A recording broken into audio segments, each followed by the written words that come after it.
Awesome. I feel the love. I feel the love. My name is Brandon. For those of you who don't know, as Pastor Angela said, I have the privilege and honor of leading at Argen. Shameless plug, Wednesday nights, except for this Wednesday night because there's kids camp. You got to start coming out to Argen. If you're a high school student or you're a young adult, college age, it really is an amazing time of the week every Wednesday where we come and we encounter Jesus, and I can't recommend it enough. As Pastor Angela was saying, and I just want to piggyback this thought here, is I really don't want to take this privilege lightly. Admittedly, when I woke up this morning, I felt a certain weight to today. And it's not a bad weight. It's actually a good weight. And that's, as we sing that song, what a beautiful name. I love how it ends, and it says, what a powerful name. Right? And I just, when I look out and I see the crowd and I see you guys raising your hands, I see the power of Jesus. And I think if we as a church, if we can come together and when you can unite and praise Jesus, we can see his power work. So I don't take this lightly because there's a power in the name of Jesus. And on the flip side of that, I actually count this as a joy. Because there's no better news than this. Actually, there isn't any better news. I've made so many mistakes in life. I've gone so many different paths. But every time I get led back because there's nothing better than the name of Jesus. And there's nothing better than his love in your life. There's nothing else. And we're in the middle of this series. It's called Summer Stories. And what it is, it's really what we're doing is we're looking at stories in the Bible and we're making them come alive. Because, you can read the Bible a couple different ways. You can read it as you're reading it like you would any other book. Or you can come in with God and you can let him speak to you through the text. And really that's what we're doing right now in this series. So when I was thinking about it, admittedly I was a little inspired by Marv. He did the original chick flick, as he called it. He did Ruth a couple of weeks ago. And it was awesome. So I figured I'd go for the sequel. We're going for Esther. Can we give it up for some women in the house? Sorry, ladies, we're both taken. Ladies love guys who love women. Anyways, really excited for this book. And there's a few interesting things, before I get into it, there's a few interesting things about Esther that I want to talk about. First thing is Esther is the only book in the entire Bible that actually never mentions the name of God. And for some people, they're like, what does that mean? This is the Bible. It's all about God. And that can be confusing.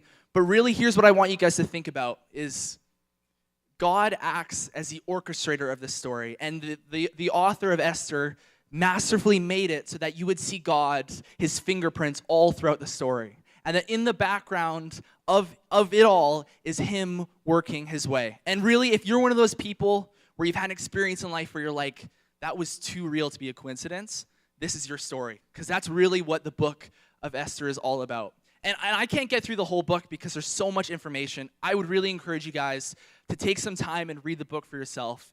It's amazing. But I want to take a couple of bits of the story, and I want to get into it and my thoughts about that. Is that cool? Awesome. Okay, so before we get right into it, I want to talk a little bit about the history of what was going on at the time of the story of Esther. So you all know the story, or most of you know the story about King David. He formed the kingdom of Israel. And then you had Solomon, and Solomon was a good king like David. But then after that came a line of bad kings.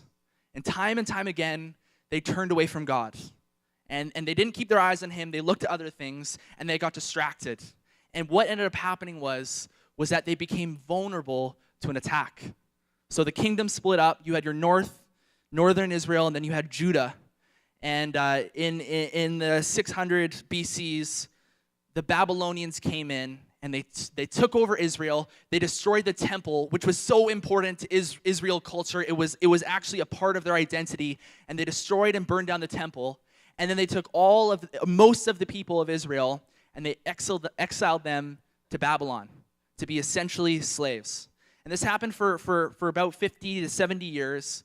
And then what happened was the Babylonians to that kingdom fell, and the Persians took over.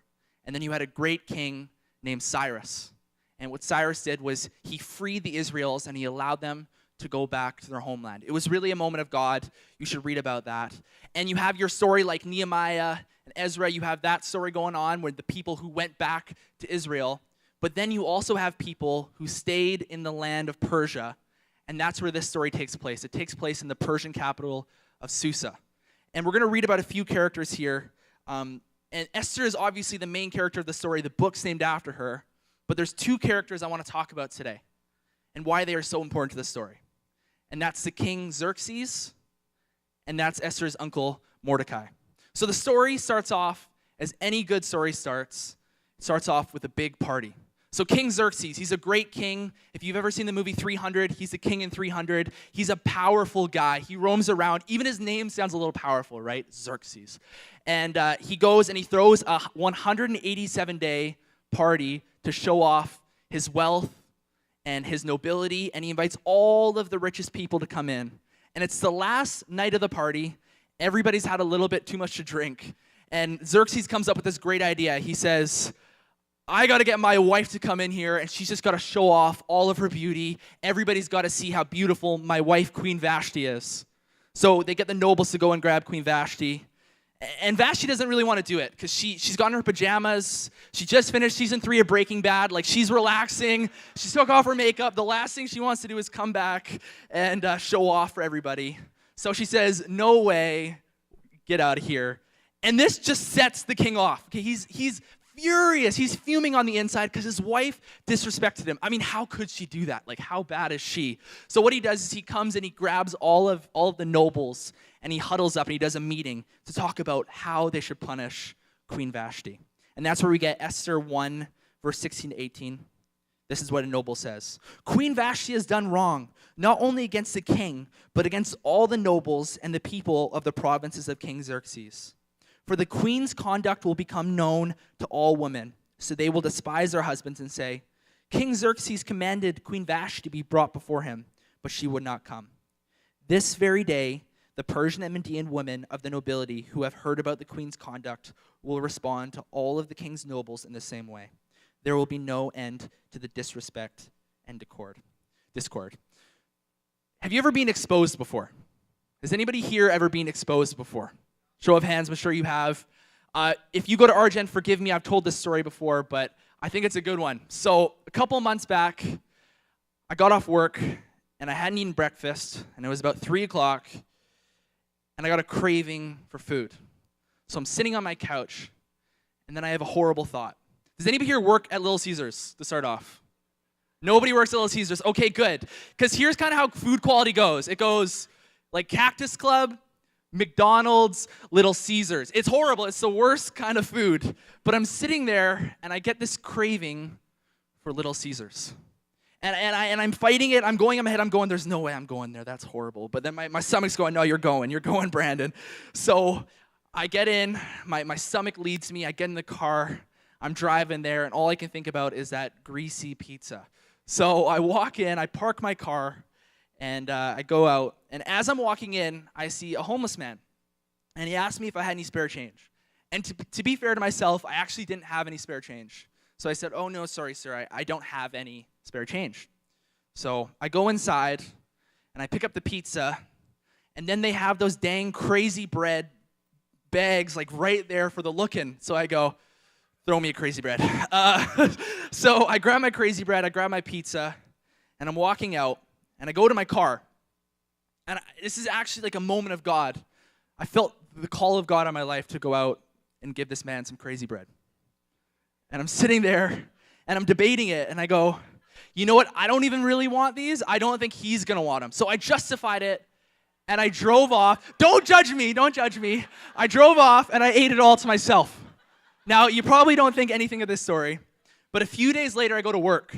And there's a girl at my work, and we've talked a few times about God. She's not a Christian. She's awesome, though, and we had great conversations about it. And she comes up to me. She goes, hey, I saw you the other day outside of Little Caesars. I'm like, oh, no, she caught me eating Little Caesars. It gets worse. She goes, and I saw you were with that homeless man, and you didn't give him anything. And then, no word of a lie, she yelled out in front of all my coworkers, this guy's not even a real Christian. All because I didn't give him crazy bread. I was exposed for my selfish ways. If I had just given him the food, everything would have been good. But I was exposed. This is exactly what happens to King Xerxes. He got exposed that his wife didn't respect him in the way he thought she should. And instead of being vulnerable, and instead of actually assessing his relationships, and instead of actually looking at it in a realistic way, he did the thing to pull back so that he could keep his facade. He could keep himself looking good. So what he did is he did an atrocious thing, and he said, I'm done with you, Queen Vashti. You're out of here. And he actually kicked her out of the entire kingdom for her disrespect. I know, it's horrible. So then what King Xerxes does is he needs a new wife. So he throws a bachelor-style contest to see who he can pick for his wife. I'm not even joking. It's actually he sends out letters all around, and he says, I got to find me a wife. And it's here in this story where we're introduced to Mordecai and his niece, Esther. So Mordecai and Esther, they were Jews who never went back to Jerusalem. And Mordecai, he reads the letter, and he goes to Esther, and he says, Esther, I think you have what it takes. I think you could be the right fit to be the queen. But on one condition, you can't tell him that you are a Jew. For if you do, he may judge you. So just keep that a secret, go in like all of the other women, and enter the pageant. So she goes in, and the Bible says that they got 12 months of being taken care of at a spa. Now, some of you are like, I could do for a 30-minute massage. 12 months is a lot. So they got like everything done. They got their manis, pedis, back rubs, whatever it was, and they got to their peak look and how they would look their best. And they went out, and King Xerxes was like, Esther, you're beautiful. And he picked Esther to be his wife. Now, that's awesome. Esther becomes a wife, and that's great. And while that's important, I actually want to focus on Mordecai in this moment. Because Mordecai does something amazing here. He didn't look to himself. He didn't think selfishly. He saw something in somebody else, and he called it out in them. He said, Esther, I think you have what it takes. If you do it, then you can be a part of it. And this story reminds me of a story in John 4 with Jesus. The story goes like this. There was a certain royal official whose son lay sick at Capernaum. When this man heard that Jesus had arrived in Galilee from Judea, he went to him and begged him to come see and heal his son, who was close to death. Unless you people see signs and wonders, Jesus told him, you will never believe. The royal official said, Sir, come down before my child dies. Go, Jesus replied, your son will live. The man took Jesus at his word and departed. While he was still on his way, his servants met him with the news that his boy was living. When he inquired as to the time that his son got better, they said, yesterday at 1 p.m, the fever left him. Then the father realized that this was the exact time at which Jesus had said to him, your son will live. So he and his whole household believed. This was the second sign Jesus performed after coming from Judea to Galilee. We see in this moment a father stepping in the gap of his son. A father saying, I don't know what to do, but Jesus, you seem amazing. You're doing miracles. I know that you can heal my son. And when I think about that, when I think about the heart to step in the gap for somebody else, I think about church. And I guarantee you every leader will agree with me saying this. Every pastor at this church will agree with me saying this. The backbone of a healthy church, the backbone of a healthy community isn't a great set of worship. It isn't great teaching. It isn't a great building. Those things are good. Those things serve the purpose. But the ultimate backbone, the ultimate crux of a healthy church is people who are willing to step in the gap for somebody else, lay hands and pray for them, and believe for something better in their life. That is the backbone of a healthy church. But here's what's amazing about that. Here's what's awesome about when we get to do that. What does God treasure the most? It's not the earth. It's not the clothes we wear. It's not the plants. It's not the trees. It's you. And think about it. If somebody takes care of something that's so valuable to you, what do you want to do in return? You want to bless them. And you'll see that when you make that choice to step in the gap for somebody else, God is going to take you on the craziest journey you've ever been on in your life, because that is the heart of Jesus. It's helping others. That's the heart of what God calls us to do in our life. And you'll see here, that's exactly what God does to Mordecai in his life. So Mordecai, being the responsible uncle, he walks his niece to work as the queen, and he's leaving, and he's outside of the king's gate, And he just so happens, it's not coincidence, it's God, to hear a little story. So Esther 2:21-23 says, during the time Mordecai was sitting at the king's gate, Bigthana and Teresh, two of the king's officers who guarded the doorway, became angry and conspired to assassinate King Xerxes. But Mordecai found out about the plot and told Queen Esther, who in return reported it to the king, giving credit to Mordecai. And when the report was investigated and found to be true, the two officials were impaled on poles. All this was recorded in the book of Annals in the presence of the king. So Mordecai saves the day. He reports to the king. He says, these two guys are coming out to get you. You better watch out. And he gets awarded. He gets a bit of place of honor in the kingdom. But this terrifies King Xerxes. Think about that. Two guys are upset at work. They're like, man, I just want to kill my boss. Like, who hasn't been there before? Just joking. They're like, I just want to kill my boss. And the great King Xerxes, the one that we make movies about, is shaken to his core. And he panics. Have you ever panicked before? So I actually just started a new job this week. And it was I'd done training from Monday to Thursday. And it was just this last Friday. And I was getting ready for work.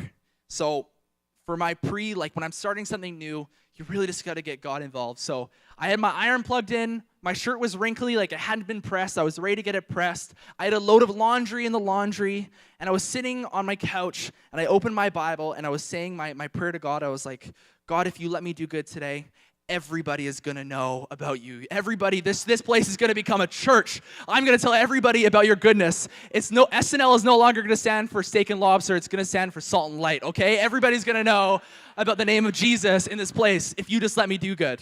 So I'm in my meditation, and then I hear, "Meow," and the washing machine stops.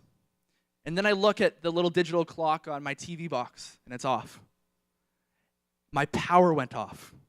So I panicked. You know when time slows down, you're like, oh my goodness, this is over for me.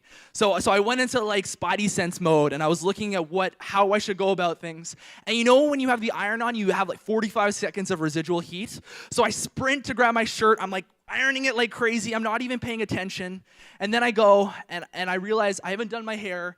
My little scruffy beard is sort of coming in. It's gross. I'm like, I got to shave this. But I go to the bathroom, and I can't see anything. So I collect all of my candles that I have. There's 4 candles in a space that's literally 3 feet tall. If you walked into my bathroom, you would have thought I was a Mexican Catholic, okay? It looked like a shrine in there. So I'm in there, and I'm shaving my face, but I'm panicking because I can't see anything, and my shirt is like flinging over the fire. I'm like, oh, geez, and I'm shaving. I panicked. Luckily, the power went back on, but I nearly burnt myself. God, thank you for not killing me in that moment. But King Xerxes panics. He goes, oh my goodness, people are out to get me. So he does the worst thing possible.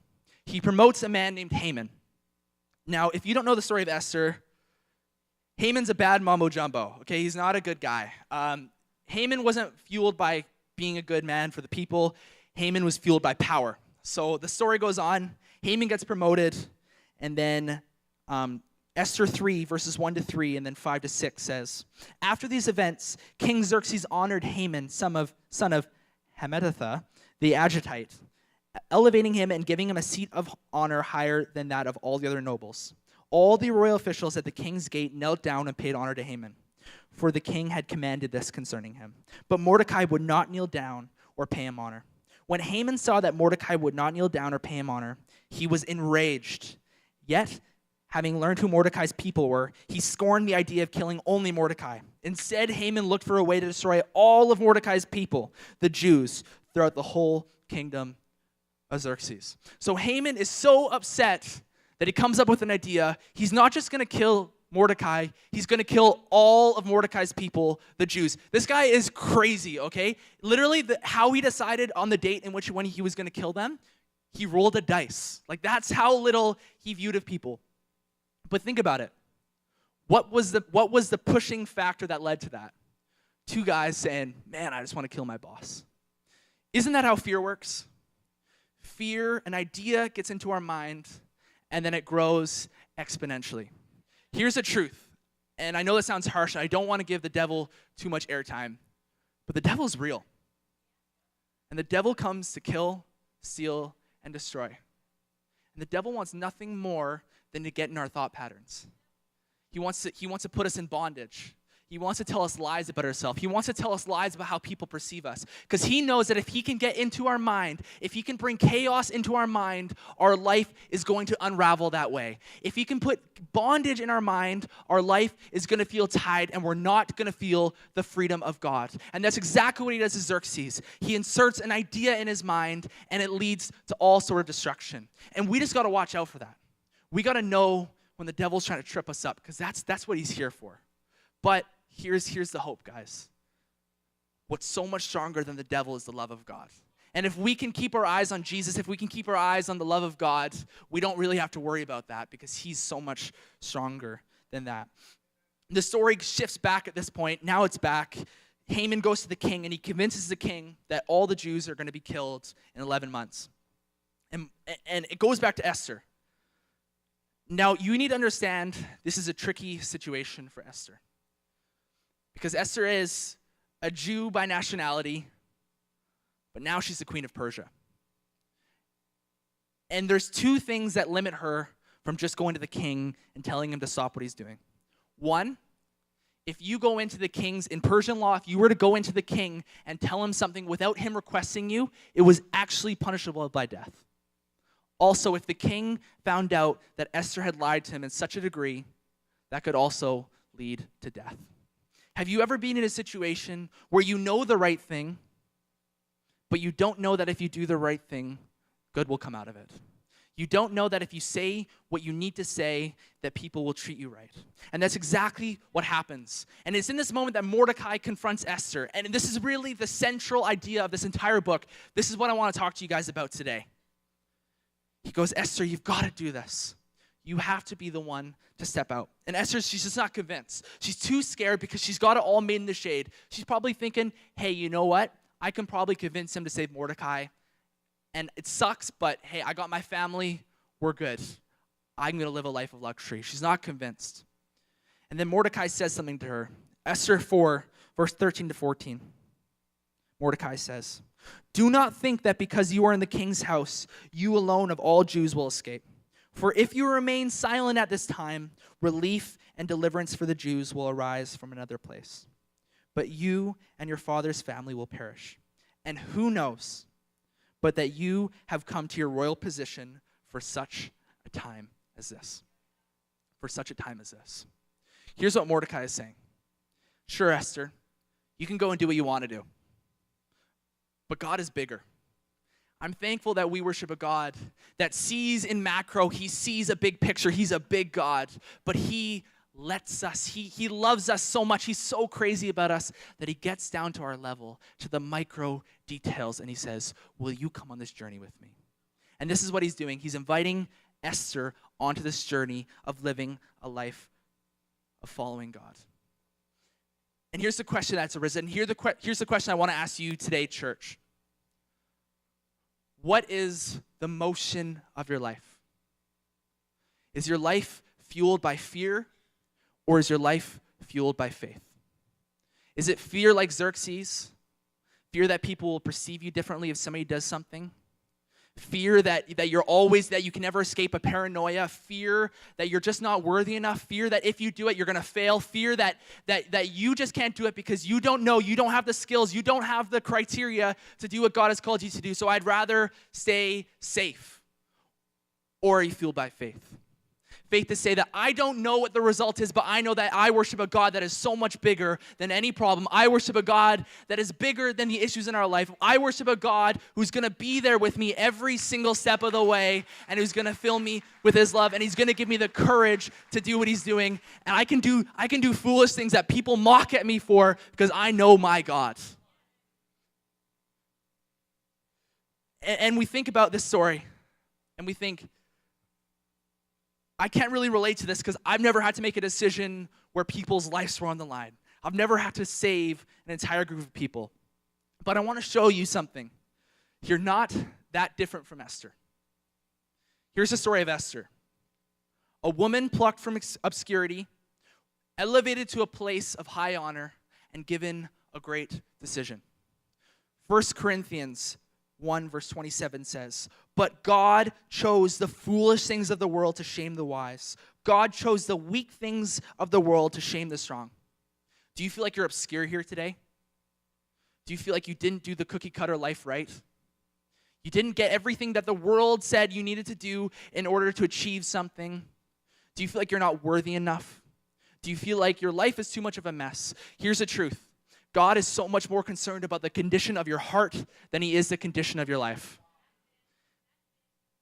1 Peter 2 verse 9 says, "But you are a chosen people, a royal priesthood, a holy nation, God's special possession, that you may declare the praises of him who calls you out of the darkness into his wonderful light." Don't ever think that you're not valuable. Don't ever think, because yes, Esther was the queen of Persia, but you are in the princehood of the kingdom above all kingdoms. You worship the God who's above everything else, and he has elevated you to a position through the cross. You took his place. You took the place of Jesus on that cross, and you got to stand high with the glory of God on your life. And is it not every day that you make a decision? Every time you step out,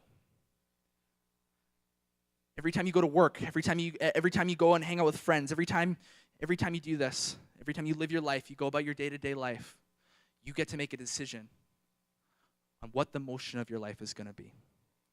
And you may not know it now, but the implications of that have a rippling effect and they multiply.